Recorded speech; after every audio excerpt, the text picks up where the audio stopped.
because it changes how you think when you're doing public health. You don't just think about what's going on in that person or animal. You're thinking about how that impacts everything.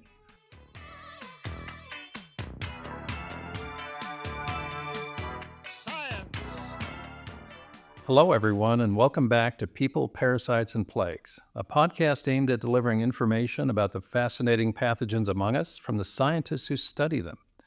I am David Peterson. And I'm Kim Klonowski, your host for today's episode. Around the world, there's one name that strikes the fear in the hearts of deadly predators, the Schisto kid. Our guest today is Dr. Dan Colley, Emeritus Professor in the Department of Microbiology and former head of the Center for Tropical and Emerging Global Disease. Dan, welcome to the podcast. Thank you. It's great to be here. I'm certainly pleased to be back in the building, too. Yeah, we're pleased to have you back as well. We thought we would spend some time today with Dan, reflecting his career. He's had a very long career in science. So to kind of start that conversation, we're going to go really far back. And the first question is, when did you know you were interested in a career in science? Is there perhaps one specific moment you can pin it to? The moment started when I was a junior at Center College of Kentucky, and the dean called me in for a meeting. And I said, oh, this ain't good. And I got in, and Dean Heck actually was my history professor too. And I was on the dean's list, and he said, Dan, I'm sorry, but you're going to have to leave Center College. And I went, why? And he said, well, you have to declare a major by the time you're a junior, and you haven't declared a major. And I said, biology. And that's how I got started in science. I was in a liberal arts college and didn't know what I wanted to do. Once I got into biology, I said, this is pretty interesting, and I think I want to teach, probably in some place like Center College. So I have to get a PhD. I knew that, even though I'd never seen a PhD except my professors. And I had two science professors, two biology professors. One was a microbiologist, and the other was an ornithologist. And the microbiologist got to teach microbiology because everybody offered microbiology, even Center with its 575 students. But nobody taught ornithology. And I went, I don't know anything about getting a PhD, but I think you have to work hard. And if you come out and you can't teach in what you did all that work in, that's not smart. So I think I'll be a microbiologist. So I went to Tulane University in microbiology and started out as a phage geneticist, as PHYX174, small single-stranded DNA bacteriophage. That's classic stuff. That's classic stuff. And I was doing great. I even had a published paper and gave a national meeting and all that. And I was suddenly a scientist, and wow. And the guy up and moved to California that I was doing it with. And it was a choice of moving with him or, and getting a divorce or actually staying at Tulane. So my wife, Mary Paxton, talked me into staying in Tulane. But then I had to find a topic, and I was already this phage geneticist, but I was taking immunology. And the guy that taught immunology was extremely strict, but very fair. And I thought, well, I could work for this guy. And so I decided on immunology.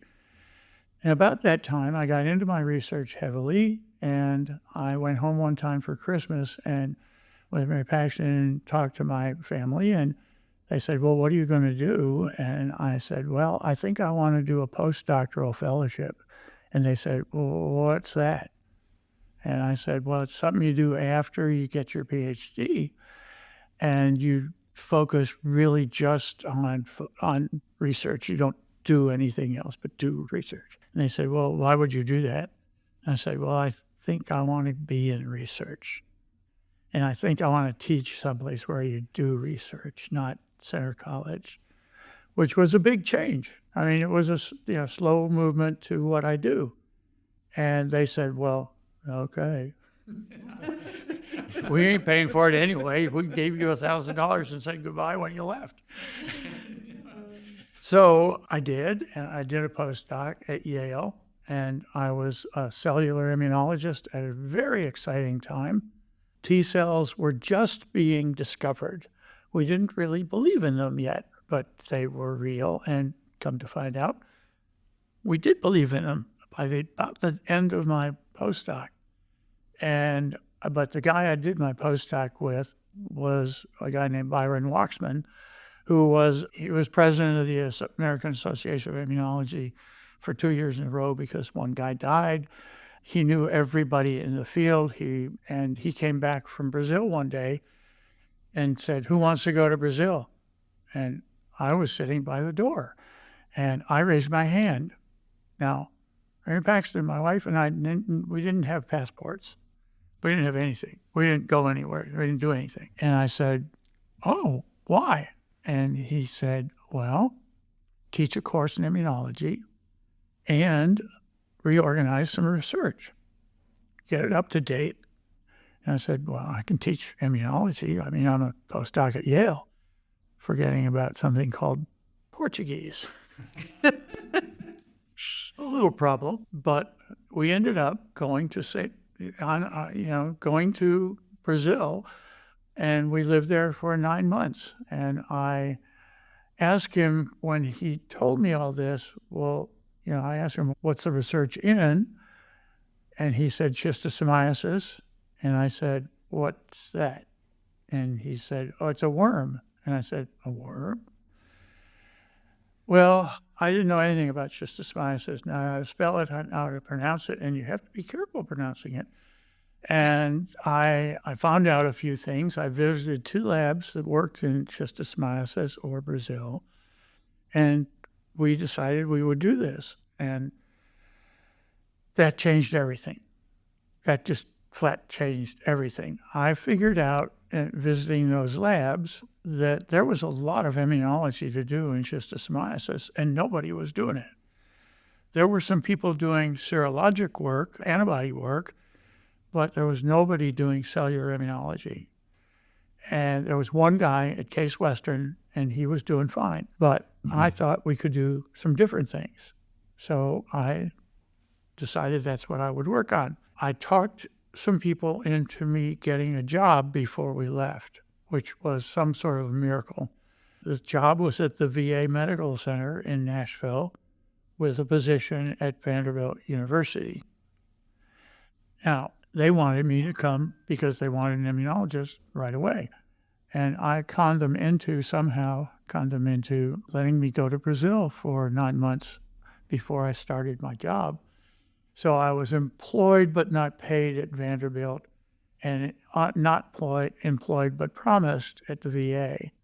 And when we came back, I got my job at the VA, and my position at Vanderbilt was solidified. Vanderbilt didn't pay me anything, but I could get graduate students through there and teach, which is what I wanted to do. And I could do research at the VA. So my beginnings in science, if you will, because I wasn't really very interested in science per se, began when I had to declare a major and progressed from there to working with schistosomiasis in Brazil. So my one question is, when you got home and told Mary Paxton, "Hey, we're going to Brazil," what was her reaction? I'm not that dumb. I got home and said, "How would you like to go to Brazil?" And she said, "Huh? Why?" And we talked it through, and at that point, I didn't have to say yes yet. So we talked about it, and we talked about me going to look at places that would look at what schisto was. And we didn't have any other commitments, really. I knew I had to get a job, though. I couldn't get a job from Brazil. That would be impossible. A newly minted postdoc looking for a job from Brazil was just not going to work. So the key, domino that had to fall was getting the promise from the VA that I would have a job. So you've been studying parasites, mostly schisto, but I think you've also done some T. cruzi research your entire career. So when you started, and let's just focus on schisto, what were some of the big questions with schisto? Oh, there were huge questions because there was very little done on the research side. There had been quite a bit done on the public health side, but not anything that really worked because we didn't really have a drug. We didn't have diagnostics, didn't have drugs, didn't have anything really much. The diagnostics were stools and urine, which are fine, but they're relatively insensitive, and you got to collect stools and urine. So there were questions about diagnostics. There were questions about pathology, which was what was interesting to me because I was interested in the granulomas that form when the eggs don't leave the body but get swept up to the liver with S. mancini. And that granuloma is an immunologic reaction. So I wanted to know all about that immunologic reaction and why everybody didn't get hepatosplenic schistosomiasis, but some people had it for their whole lives and they weren't well, but they weren't dying. And why was that 10% or 8% would get sick and die and the others wouldn't? That was my major question. So has that question been answered yet? Oh, to my satisfaction, but not everyone's. The situation is that the eggs end up in the liver from mancini and they cause a granuloma. And eventually, in some people, that granuloma forms with other granulomas into fibrosis. And you get blockage of the liver blood flow. And that's what kills people. They bleed out from, systemic bleeding up along the varices. So we found that the liver granulomas in most people end up being quite small. They start out large and they get the granulomas get smaller after the initial impact of the immune response. And that's due to suppressors. That's due to controlling the immune response. And some people don't do that very well. And we went on to show that in people as well as mice. Now, that's it's much more complicated than that. And some people still want to think about other aspects of it. But that's fundamentally why some people get sick and die and some people don't. So, Dan, you mentioned that you were first in academia, both at Vanderbilt and the VA, and then you went to the CDC to be the director of the Division of Parasitic Diseases. And then you went back into academia by going to UGA. Yep. Where you were hired as the head of the CTGD. Yep. All those things. So I guess we'll start first with what was the transition like from academia to government? Well, I was really in the government since I was being paid by the VA. The VA and the CDC are very different organizations within the federal government. The VA was relatively lax in terms of how they handled their researchers. They were certainly strict in how they handled their medical stuff and things, but the researchers, such as myself, they were given more latitude. You could apply for grants through the VA. You could do NIH grants through the university. So I had the best of both worlds there. And things like taking leave while you were off on a business trip was allowed. It wasn't allowed at the CDC. There were things you just couldn't do at the CDC. Same government, same rules, different interpretations. So I found that to be different. I had my first little time was, what? You can't do that? And they would say, no, you can't. Oh, okay, fine. I think the thing is the CDC is much more hierarchical. It truly is a hierarchical operation. So as director of the Division of Parasitic Diseases, I was a boss. I was only a boss of my lab in academia. And that's a huge difference. Mm-hmm. So I had a big lab. At one point, I had like 14 people in my lab. But that's very different having graduate students, postdocs, and undergrads and technicians. That's not the same as directing a division, which ended up being over 200 people. Wow. That's a huge administrative burden. I also wanted to keep doing my research, and they didn't allow me to do that. But I got to hire 3 people, not the 9 they told me they would hire, 3 people to help me run my program. So my research continued on Schisto in both mice and in people. And that was fine, but I was very busy. I would show up at my lab meetings and say something, like, well, we should try such and such instead. And George, my technician for 28 years, would say, Dan, we did that last year. It didn't work. Oh, yeah. I was just testing you. Yeah, right. So I had 3 very good people who ran things in my lab, and we had postdocs and stuff. But as far as running the division, I had an enormous amount to learn. I knew schistosomiasis pretty well.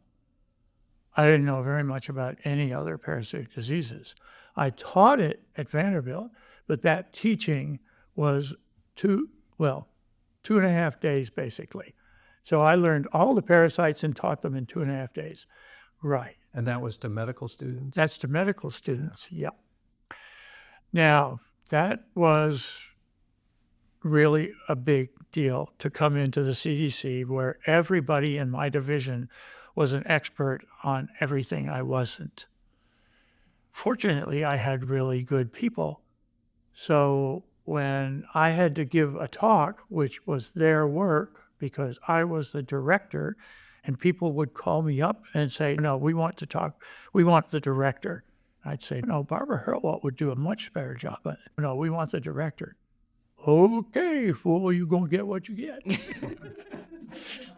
And Barbara would spend 3 days prepping me on Cyclospora because that was the big news. And I had to go in front of the people who grew raspberries and tell them what to do. That's right, with raspberries. Yeah. But for a while, didn't they think it was another? Yeah, they did. They thought it was strawberries.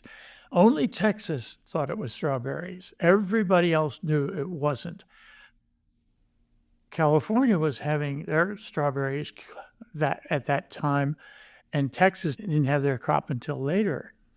And they came out and said, it's strawberries. And we knew it wasn't because no children were getting infected. Only high-class places, high-class bar mitzvahs, congressional goodbye parties, things like that, where raspberries were served. They're too expensive to send kids. Interesting. And we knew it, and everybody else did. All the other states did, but you can't do anything because the other thing I learned about the CDC, which is absolutely critical, is that public health is a states' rights issue. CDC cannot go in on an investigation unless invited by the state epidemiologist. And that was a big shock. I thought it was this omnipresent thingy. And that has a lot to do with what we went through with COVID too.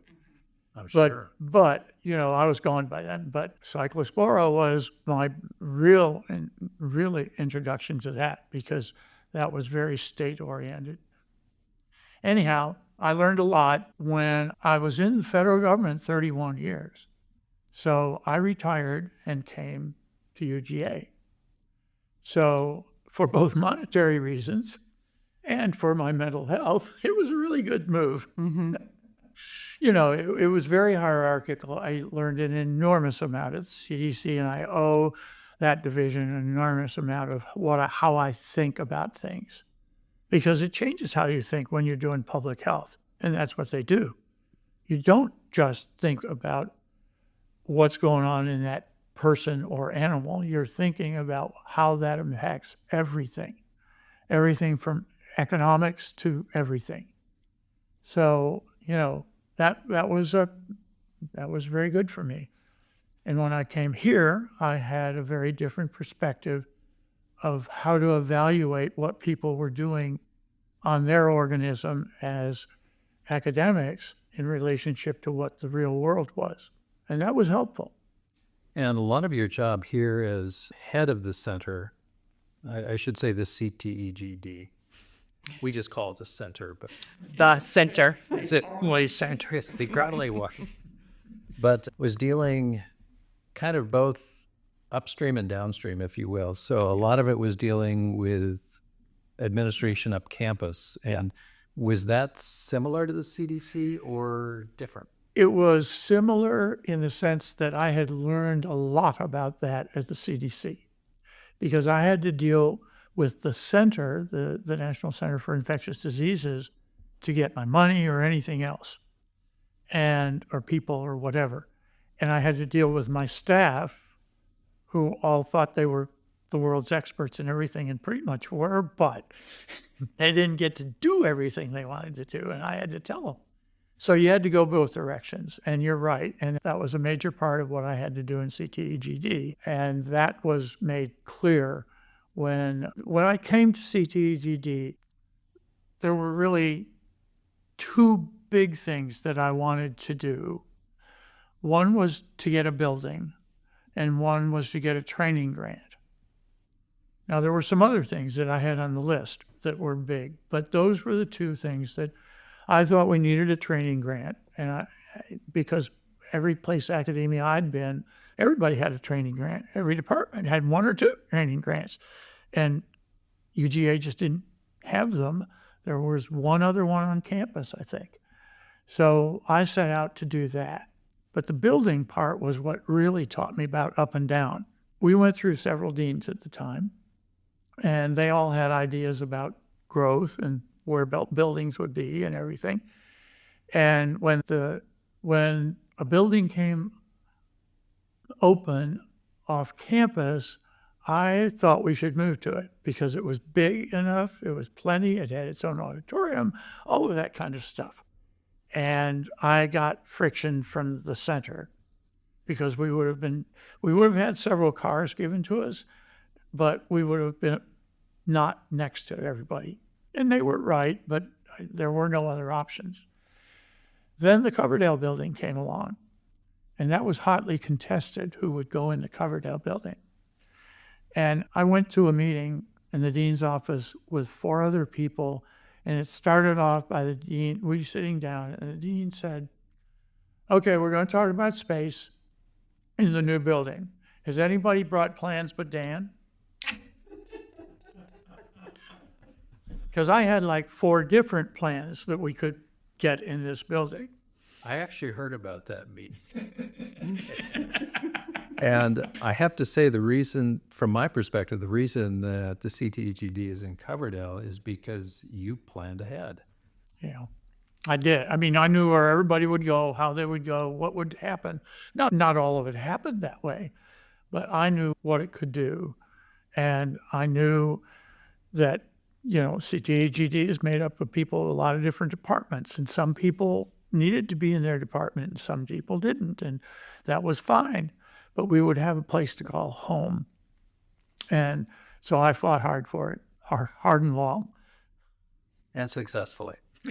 To this day, we should add. Yes. The center is still the Center for Tropical and Emerging Global Diseases, or CTGD, is still in this building. You step around Sunday night.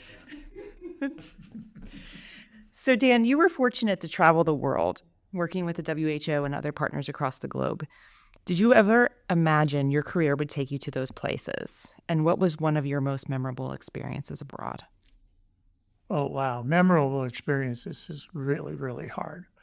I never thought that it would take me anywhere. I mean, like I say, we didn't even have passports because at that time you didn't need them to go to Canada. And the only time I'd been to Mexico was Tijuana with the Marine Corps. That doesn't count. So, no, I certainly didn't think of traveling the world.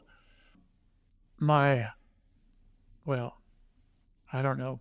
I would have to say that the first year in Brazil was my most memorable. For Mary Paxton and for myself, it was so different. It was so freeing. And it started with 2 weeks on St. Lucia at the Schistosomiasis Center there, because my postdoc mentor wrangled the NIH on my NIH postdoc to give me 2 weeks on the last end of my postdoc on St. Lucia, which was a lot of talking. Yeah. But Byron was very influential. He was great. And there was something called Research and Control on St. Lucia, which was mostly a bunch of Brits that had gone there because St. Lucia had a terrible schisto problem, just as bad as Africa. But it's a small island, and why can't you do something? And so they spent 18 years studying schisto on St. Lucia. And they had all the malacologists, they all had the sanitation engineers, they had the schisto docs, they had the schisto parasite people, they had everybody. And I got to spend 2 weeks in paradise learning from experts in English before I hit the shore in Brazil. And that was golden. And then we got to Brazil, and we were in Recife, Brazil, up in the northeast, which is not very developed. At the time, it was very undeveloped. All the jokes about the North and the South in the U.S. are just reversed in Brazil. It's the North and the South opposite. So they didn't have a collection of snails. You went out and got them out of the field. Nobody grew their own snails. All of that kind of stuff. And we should mention for our listeners that snails are the intermediate host for this parasite that Dan studies. Yeah, so you got to know your snails if you work on it, even the worms or the people. Got to know the snails. And in any case, it was rather rudimentary. We had to go out and collect the stools and try to isolate eggs from them, which is something you don't want to see. My wife had been a med tech as she put me through graduate school and postdoc. So she was an enormous help, but she never, ever thought she was going to be sifting shit. In an unair-conditioned place 4 degrees off the equator. Oh. So, but it was an enormously invigorating learning process to be in a foreign country, to try and learn the language, to try and travel throughout the country by buses because they didn't have anything else, and you go from one town to the next by bus. You know, this was just incredible for us, and we really had a good time. So I think the most memorable is that first year with St. Lucia and then Brazil. We've been in lots and lots of good places, and we've had lots of good times, but nothing can match that first time around. Now, the first time in each of the other countries we lived and studied was also great because it was all new and different. Because you had research sites in Egypt and then later Kenya. Yeah, and 4 years on St. Lucia. Oh, okay. Yeah, we went back 4 summers on St. Lucia. That was my first overseas after the Brazil trip. So that was really good too because they knew me and accepted me back in. It helps if you write a poem about a place before you leave. Then they remember you. Yeah, and so each of those places was special when you got there. You know, Egypt was so incredible. Rather difficult to get things done. But the Coptic culture, the Pharaonic culture, the Arabic culture, they're all there and they're all easy to see. You know, they're big. Some of them are really, really big, like pyramids. Kenya has its animals. So Dan, coming back to the present, what do you think are some of the most important issues we're facing today regarding parasitic diseases? Wow, all parasitic diseases? Well, we face a number of real problems with many parasitic diseases. One of them is drug resistance. That's a problem. Now in schisto, it's not such a problem because we have praziquantel, but we've been using it now for almost 30 years, and there's been no resistance. But nothing says it couldn't happen. And with things like malaria, obviously, it's a big problem. You have to keep coming up with new drugs. A lot of the problems are diagnostic. I mean, you have to do real-life diagnostics on people. You can't just do serology on everybody because everybody's had it already. So therefore, in endemic areas, you're kind of stuck. Doing it on the parasite itself is different for each parasite, obviously, whether it's by stool or urine or blood, or skin test or whatever. But they're not great, and they're not all very easily done out in the field. And if you don't know who's got it and who's about to get it or how long they've had it, you're in trouble. You don't know what to do. So diagnostics is a big deal. And on top of that, the diagnostics have to be cheap. Yeah, they have to be very cheap. Yeah, and that comes a cropper a lot. People in labs developing diagnostics don't really take that into account until they've got something that works. and then it takes years to get it simple enough to work, then that's a problem. So diagnostics is a problem, just public health in general. I mean, for a number of the diseases, the biggest problem is water and sanitation. There would be no schistosomiasis if everybody had a toilet that flushed down, not into the lake. And so water and sanitation would get rid of enormous numbers of bacterial, viral, and parasitic diseases. But that just isn't the real world. And most of the world doesn't poop in a pot. They just don't. And they can't. And they have to go down to the water to fetch water. They don't have piped water. And people just don't get that here. I mean, I gave a lecture to some third graders once here in one of the schools. Somebody called and asked me, and I did. And it was about dirty water. And for some reason, they were studying Brazil and Kenya. What a coincidence. Which is probably how they found my name on the internet. And I gave the whole lecture and talked about, I talked about the animals in the wild and the this and the that and all of that stuff. But we talked about the diseases. That's what they wanted to hear about in dirty water. And I asked them what caused dirty water. And they all came up with pretty much the same answers. Everybody said, pollution. Oh, pollution's bad, dirty water. Animals cause dirty water. Nobody came up with poop and pee from people. And I went, all of those answers are good and they're right, but there's another major source of dirty water. And they're all going, what did I miss? People poop in the water and people pee in the water. And they all went, right. It was just a new concept. Now people pee in the pool, sure, okay. Phelps told us that, right? Okay, fine. But the kids hadn't thought of that. That wasn't how dirty water. Industrial pollution was the big deal. Yeah, and that's not the world. That's us. That's Europe. That's parts of other places. Mm-hmm. But soon you get out of the city and ain't nowhere. Yeah, every place has it. So that's where things headed. Well, Dan, I always have appreciated that about you and your ability to bring things into the real world.